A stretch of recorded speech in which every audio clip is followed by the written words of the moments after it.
Hey, Pastor Cathy here, and welcome to Apex320. And we are going to take it up to the top with our special guest, Pastor Mario Marques and Debbie Marques, his beautiful wife, and also my daughter's in-laws. Welcome. So, as you know, this is February, and February is known as Love Month. That's why I was born in February. Oh, that makes sense now. So for the next 2 months, February and March, we are going to talk about marriage, love and marriage. So I hope you have your notebook. I hope you have your spouse next to you. So Mario and Deb, we know that men and women, they're different. They think different. They have different needs. And that's kind of what we're going to talk about tonight. And we know that you may have heard about that book, Men Are From Mars, Women Are From Venus. Men are waffles and women are like spaghetti, and men are like clams and women are like crowbars. But today I want to take two of our books, and I want to talk about his needs and her needs. So we're going to talk about how can we apply this to their marriage. And we know that not every man fits this, not every woman fits this. That's right. But anyway, most men and women. So we're going to take it up with her needs. So one of the things that a woman needs is affection. So Mario and Deb, so how does a husband show his wife affection? How does a husband, that's a loaded question. It really is. But, you know, I think we can do that in so many ways. I think our time, devoting our time to our spouse, is one of the areas that we show affection. Because for most men, they're bombarded with all kinds of things throughout the day. They're working, and they spend more time, some of them, on their job sites than they do at home with their spouse. So time is one of those. You know, doing some things around the house, maybe taking out the trash, you know, doing the laundry, pick up a vacuum. You know, not only that, you could take your spouse out to dinner, give her a back massage. There are so many ways. I mean, you got to find what works for you, really. And if your spouse is showing you that she's enjoying it, and that's her love language is, you know, quality time, then by right, take some time and give her more of that, you know. Mm-hmm. I agree. Yeah. And I think like some women love just holding hands. You Yeah, know, like holding true. hands. Sometimes just kissing and without being intimate or going that extra, but just like the holding hands and, you know, playing. I don't know about you, Deb, but, you know, playing with their hair. Some women just, that's so relaxing. Watching, touch. right? That touch, you know, like you said, Mario, the back rubs. You can, by the way, this is Pastor Jack. He's here with us too. You know, and this is physical, but I like what you said. Sometimes some women don't like that physical, that touchy. But if you throw out the trash, or you do vacuum, or you put the kids to bed, or you give them a bath, that's all part of affection. One of the things that my wife and I were blown away with was we took a ride up to the Cape, and we were going to watch at the canal. We're going to watch the boats go by, and I saw this elderly couple pull up. Remember this? I do. They pulled up, and they opened up the trunk of their car, pulled out a little picnic table, little picnic basket, and they sat by the water, and they watched the boats go by, and they had their glass of wine with some grapes and some cheese. And I'm like, wow, that's so awesome, right? Yeah. We looked at each other like, damn, that's so good, you know?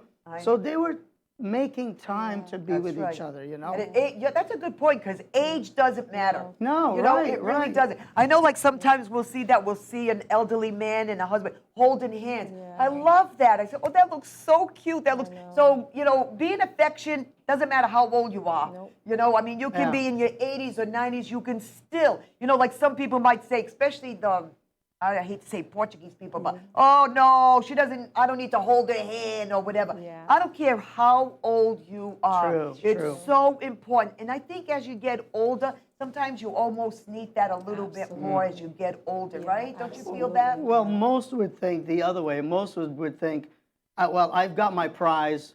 You know, I got my trophy, Right. and I'm good. You know, You gotta But keep that You got to prize. keep that prize, absolutely. So you got to work that thing, right? Yep.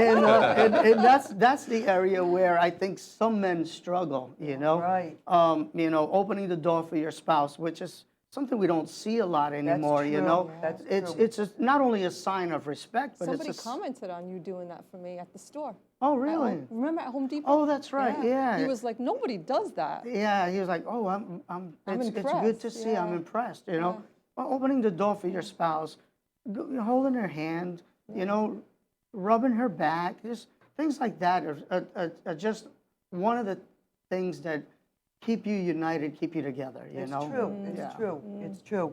So we're going to go on to his needs. And most of us probably know what one of his needs are, and that's being that intimacy fulfillment. Yeah. You know, and as Pastor Rob says, amen to that. And the church says, And all the men say, "That's right, Amen. amen." But Go ahead. before we go into that, can I just touch on? Yes, Sure. Because we were talking, you mentioned the Portuguese, but different cultures cultures. That's the play a word I big wanted. role in how men treat the women. as Sure, well. absolutely right. You know, my parents were never affectionate in front of us, but I knew they loved each other. But my dad never showed that affection Good point. because that's how he was brought up. And he never showed it with us either. That's a good point. That's the way they were brought up. Not that he didn't love my mother or Right. care to do things for my mom, but that's just the way he was, and that was natural to him. To him, that's the way a man acted. So it's not as a sign of disrespect per se in true. some cases. It's just that's the way they are, and that's Right. what they have. And, What and they if know. I may interject, you know, growing up in the culture, you know, I remember clearly whenever there was a kissing scene on TV, we would have to change the channel, you know, and trust me, it wasn't pick up the clicker and Yeah. change the channel. You'd have to physically Yeah, that's get right. up That's and right. change the channel, but that's the way we grew up. That's right. So, you know, it was one of those things that I think you have to reprogram your mind, Right. you know, in a way to show affection because the culture is, you know, it's that's all we've seen. It's you true. know? It's And, true. can I add on to that? Because I think it's important, and I touch on this when I do the marriage counseling, premarital counseling, is that, you know, we all bring baggage into That's right. the relationship. Absolutely. And the baggage is based on what we've either experienced or we're brought up with. Correct. And we're brought into. So if we're not accustomed to seeing that, then we're not going to do it either as we Absolutely. go into this marriage. Absolutely. But I think you can, because we've done, I mean, it happened with me. I didn't know anything about affection like that until I met her family. Kissing and hugging. That was unheard of in my family, with anybody in my family. But, so that was all different. But then you come to realize that, you know, it's okay to do stuff, to change. Sure. To be different. You don't have Sure. to be that way. Sure. Yeah, well, it took a little while, but I got used to it eventually. Yeah. And I don't think your father liked when I kissed him, but I think he did. Yeah, I mean, this is a but topic that's we the could. baggage. You Yeah, know, you you- bring. I say baggage, but not in a bad way. But that's No, just what you bring correct. into the Correct. relationship. Correct. Right. And again, it's a topic that we could take more time time, on yes. but it's critical because we bring these things into a marriage relationship or to any relationship, and depending on how it's dealt with, it could either be freeing or taxing on the marriage. You know. So we're going to get back to a man's intimacy fulfillment. So one thing I noticed, you know, I think we as women, we just look at that and think that a man has that one-track mind. You know, like, oh, there he goes again, or oh, he wants it again, or whatever. And he has that one-track mind. But actually, that is actually a need. That's a need, and God gave him that, you know, and it's his way, I believe, of being connected, being admired. That's how we women want our words of affirmation or whatever. But this is a man, that's how he makes that connection. You know, being connected or being admired or being desired. And I think women, we tend to forget that. That's, even though it's physical, but it's also emotional for a man. And what do you think about that, Mario? Well, it's truly a need, and for most women, you know, because we're not all the same. Some women are actually more than the men. Yes. So, you know, we get both sides of it, but typically for a man, that's his connection point to his spouse, you know? And the Bible does clearly say that, you know, it keeps the man coming back to his spouse, to his wife. So with that, we see that there's the connection part of it. But if you look at the medical side of it, there is endorphins that are released when you are being intimate. And so that attracts him back to his wife, wants him to keep coming back and wanting more, so that, you know, next time they're intimate again, he can come back and say, hey, that was pretty good. Can I have another? You know what I'm saying? And another, and another. Yeah. And again, that's just, I think it's, you know, God was smart when he put us together. He really knew what he was doing. Yes, and he so, you know, I know it sometimes the spouse has so much going on throughout the day. Right. And especially when some men in the middle of the night, hey, you awake? Right? You know, are you awake? And it's just like, oh, that's the last thing I want to hear. You know? No, I'm not. All right. But at the same time, it's if he's asking, it's because he has to have that need met, you know? And so really look at that and see how you can address each other that way and But you know, love each other. Right. You know? I think what happens though, it's not so much that a woman doesn't want to be intimate, but a woman is so much different than a man, because we have so much on our mind. You know, whether it's kids or the work or you know, house cleaning. So it's so hard. A man can just, I hate to say it like this, kind of be turned on, right? But a woman, I think one time is like, she's like what is it, a slow cooker? A slow cooker. You know, it takes, you know, it's so hard, you know. Can I put in a plug for Mark Gungor? Go ahead. Mark Gungor, he has this series called His Brains, Her Brain. Yes. And most women, their brain is 1,000 wires. It's Right. made up of 1,000 plus Yes. wires. Yes. And everything's interconnected. So you could be thinking about the car, you could be thinking about the kids, you could be thinking about the mother-in-law. All of that's going on, where men, we're just thinking in this little box. Right. And we can't get outside this box. Right. And our favorite box is the nothing box, because that's where we want to be. We want to do nothing, you know? Right. So that's just the way we are. We're different, I you know. It's like one time I remember saying, oh, beige, beige, beige. And he's thinking I'm calling for a kiss. Beige, beige. And he's like, beige, beige. And I says, I think I'm going to paint the bedroom beige. Really? Oh, that's good. I like that. He was already puckered up, ready to go, right? Yeah. And he's like, okay, you know. But anyway, for all you Portuguese people. But I know we talked about this particular thing in regards to. Well, can I go? Yes. Can I say something Sure. about regards to that? You were saying about the men wanting it. Yes. But sometimes that's our way too of showing affection for the woman, and the fact that we're attracted to you. Yeah. So that's how you, instead of looking at it in a negative way, if you look at it the positive way, I think it's easier to, you know, to cope with it, put up Yeah. with it, whatever.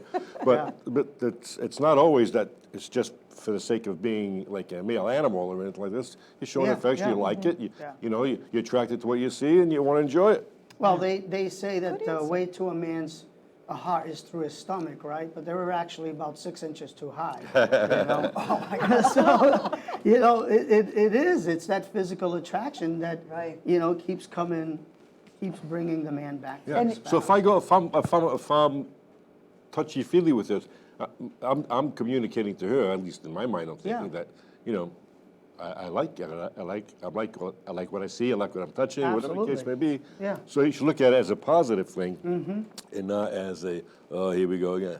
Yeah. But let's go back. You know, so how can they come in like into an agreement with his needs? A woman's got all this on her mind, especially coming from abusive husband. Sometimes it's hard to be intimate with that abusive husband. So how can what's the word I want? How can we come into an agreement and say, hey, tonight's your lucky night, or, you know, or whatever. So how can a man or a woman come into agreement instead of like, okay, let's go, this is it, boom, boom. I don't know. The Beatles song comes to mind. 8 days a week. Okay. So good. So good. I'll defer to you on this one. What do you think? I mean, obviously there are so many things that come in that play into this thing. Yeah. But I don't know, but I think if you love your spouse, I mean, I don't think there should be begging going on, but I mean, I think you should be able to, have that intimate time, and I don't think you should have to beg to get it. I mean, so you think like most people don't do this, but reasoning together, coming up with a time Well, to we've get talked together. about that. Yeah. And we've met with couples, and if that's an issue in your marriage, you might have to set a date and time and say, Right. Thursday night, 9:00 after the kids go to bed, we have a date. I can fit you in the schedule. Yeah, some people have And to you know, do that. sometimes you that's a very good point, Yeah. Deb, because sometimes you do have to do that. Yeah. And I know people are probably saying, well, I got kids, I don't have anybody to, to babysit or whatever. Well, guess Well, what? You can find that time. yeah. If you can find time to do it, find a Yeah. babysitter. Sometimes it's worth the money to Right. pay somebody or whatever. And not only that, when they all go to bed, and they're all in bed and they're all quiet, Yeah. that's with the time where I think like, hey, this is our time Right. now, where you might start off with holding of the hands or whatever it is, or Absolutely. even just Yeah. talking or whatever.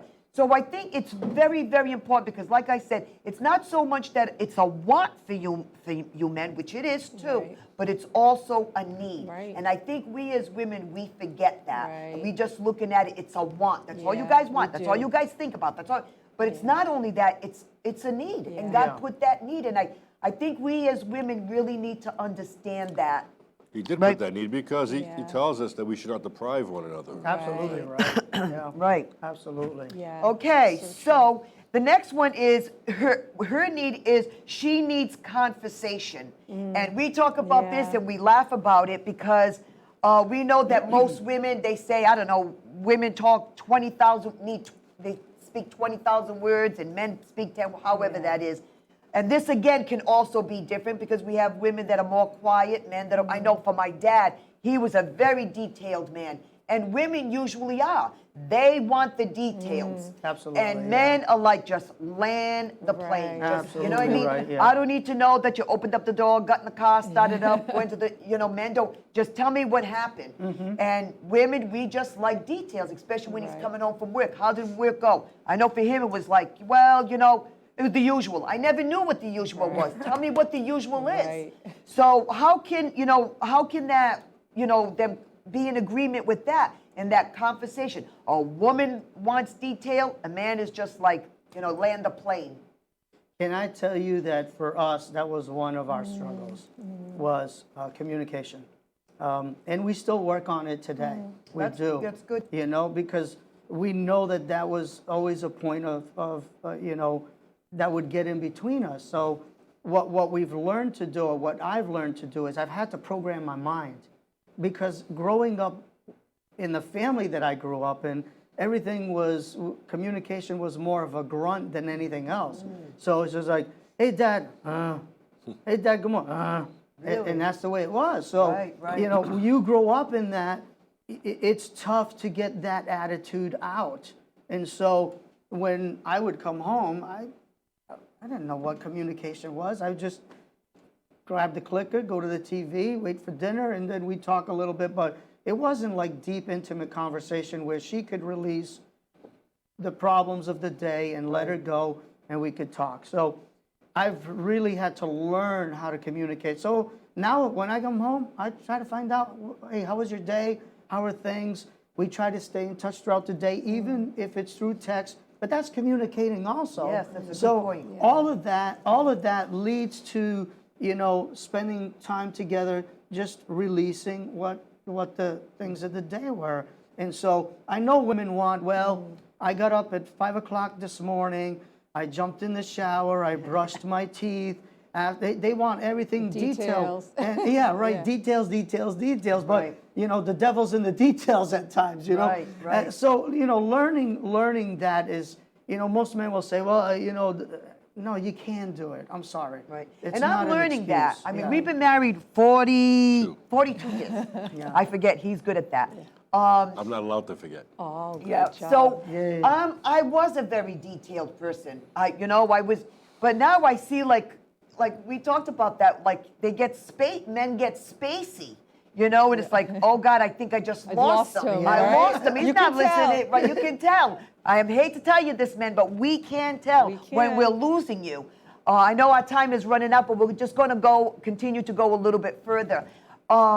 So now I'm trying to, like, does he really need to know all the this, details? yeah. I think it's a process. It's Yeah. learning. I mean, 41 years, and Two. we're 42. Still learning. Yeah, we're still learning. 42. You just said it 2 minutes ago, Yeah, too. right? So it was still learning that. Absolutely. So like, okay, maybe I don't need to be so detailed. Maybe he doesn't know I took 30 steps or whatever. I'm just, Right, no. So I think it's like, I think that's important that, does he really need to know all that detail? Yeah. But I did want to say this. I know our time is almost up and we'll continue with this. But I did want to say one thing about this.